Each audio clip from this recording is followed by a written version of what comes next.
আসসালামু আলাইকুম। আমি ফাহিমা বিনতে আলম। আমি হামদর্দ পাবলিক কলেজের ৪র্থ ব্যাচের বিজনেস স্টাডিজের শিক্ষার্থী। আমি ২০১৫ সালে এইচএসসি কমপ্লিট করি। তারপর আমি অ্যাডমিশনে ঢাকা ইউনিভার্সিটিতে চান্স পাই। আমি অ্যাকাউন্টিং অ্যান্ড ইনফরমেশন সিস্টেমস থেকে graduation and post graduation complete করি। ২০২১-এ আমি পোস্ট গ্র্যাজুয়েশন শেষ করার পরে সিএ শুরু করি, আমার সিএ জার্নি শুরু করি। আমি আর্নস্ট অ্যান্ড ইয়াংয়ে আর্টিকেল স্টুডেন্ট হিসেবে আমার প্রফেশনাল জার্নি শুরু করি। তারপর আমি গত বছর লাস্ট নভেম্বর ডিসেম্বর সেশনে সিএ কোয়ালিফাই করি। বর্তমানে আমি এসএ গোদরেজ অ্যাগ্রোভেট প্রাইভেট লিমিটেডে কর্মরত আছি। আমি অ্যাকাউন্টস অ্যান্ড ফাইন্যান্স টিমে আছি। অতঃপর আমার পরে আমার ছোট বোন, সেও হামদর্দ পাবলিক কলেজ থেকে সে তার এইচএসসি শেষ করে। সে জিপিএ 5 পেয়ে উত্তীর্ণ হয় এবং সে বর্তমানে ইডেন কলেজ থেকে তার গ্র্যাজুয়েশন এবং পোস্ট গ্র্যাজুয়েশন শেষ করে।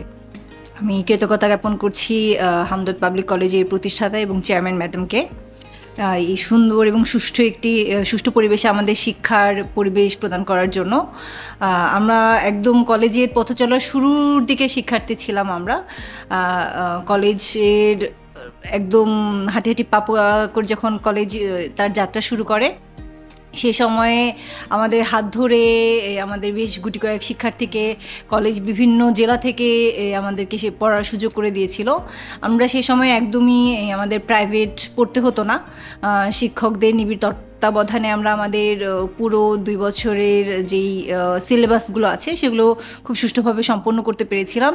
এবং পরবর্তীতে অ্যাডমিশন থেকে শুরু করে ভার্সিটিরও আমি যদি বলি, বেশ কিছু কোর্সে এই টিচারদের অবদানের কারণে সেই জিনিসগুলো আমাদের জন্য আরও বেশি ইজি হয়ে গিয়েছিল। কি কেউ যদি তার ক্যারিয়ার হিসেবে সিএ চুজ করতে চায়, সে কেন করবে? বা আমাদের হামদর্দ পাবলিক কলেজের যারা আছে তারা যদি নিজেকে একজন চার্টার্ড অ্যাকাউন্টেন্ট হিসেবে দেখতে চায়, সে তাহলে আসলে কিভাবে তার জার্নিটা শুরু করবে?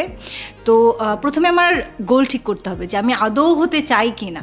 আমি যদি না আশেপাশে অমুক হলো আমার হতে হবে, এমন না ব্যাপারটা, যে আমি আসলে আমার লাইফে আমার গোল কি, আমার ডিমান্ড কি, আমি কী চাচ্ছি সেটা আগে ফিক্স করা উচিত। তো এরপর যদি কেউ চায় যে হ্যাঁ আমি একজন চার্টার্ড অ্যাকাউন্টেন্ট হতে চাই, তো সে তার গ্র্যাজুয়েশন এবং বা পোস্ট গ্র্যাজুয়েশন শেষ করার পরে সে এদিকে আসতে পারে।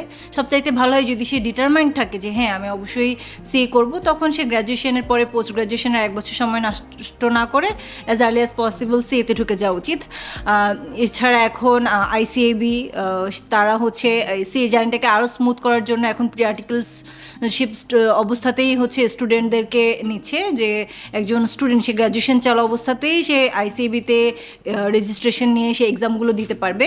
তো সেখানে সে মোটামুটি পিএ লেভেল পর্যন্ত কিন্তু সে এখানে শেষ করে আসার সেই সুযোগটা সে পাচ্ছে।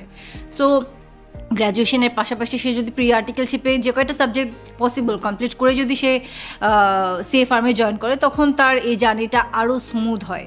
তো আমার মনে হয় যে কেউ যদি আমরা ডিটারমাইন্ড থাকি এবং সেভাবে এখন থেকে আমি প্ল্যান করি, তাহলে সিএ হওয়াটা আসলে খুব বেশি দুর্লভ কোনো কিছু না, সবই সম্ভব।